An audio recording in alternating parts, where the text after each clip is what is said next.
So I'm going to upset everyone again by going with figures like most people pick up their phone 58 times a day and check their email 77 times a day.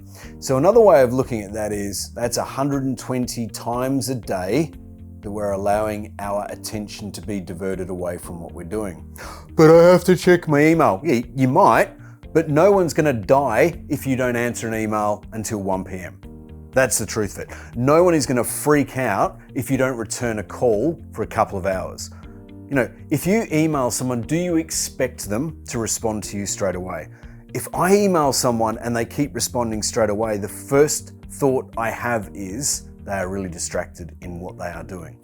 So this comes down to just being really minimalist, which is another way of saying just do the thing that needs doing and nothing else. Because if this is my task and this is the thing I need to do, everything else is getting in the way of that. I reckon the first time I was introduced to this was actually not in my professional life, but was when I was training with the Australian team in martial arts at the start of 2020.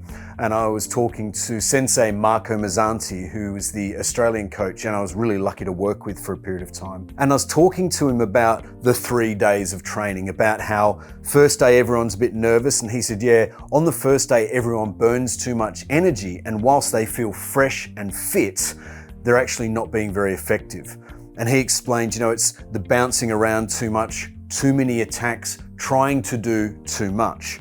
Then he said on day 2, everyone was a little bit tired and tuning in a bit more and maybe weren't learning that much, but he said they would really still try and work as hard so that we felt what it was like to be working under duress and training under duress. But then he surprised me the most by saying it was on the morning of the 3rd day, so the 7th session of training in 3 days. Now, as a 46-year-old at the time, this was nearly killing me.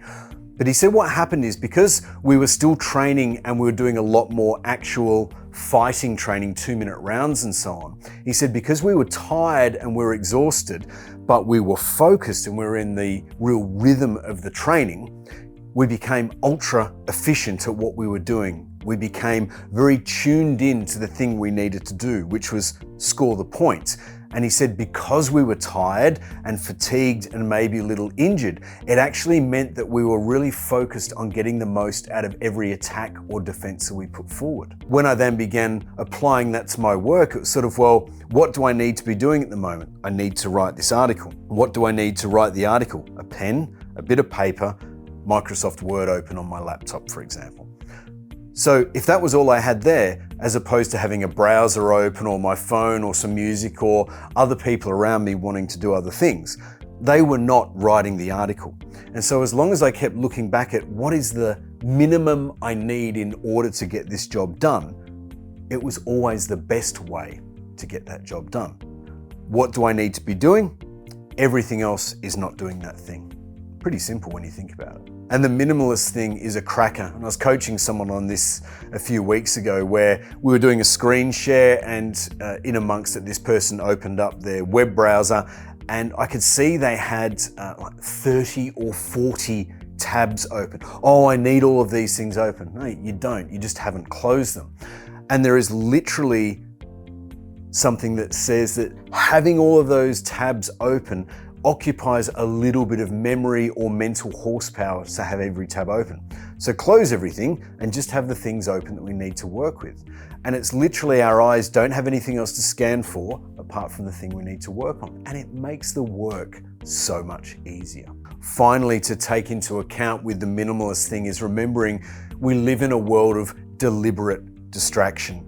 The link between our phone, our web browser, our televisions, what we're talking about with friends and so on is corporations are trying to distract us so that we buy things, so that we spend our time and money in front of their brand, that we subscribe to their products and services. It's consumerism.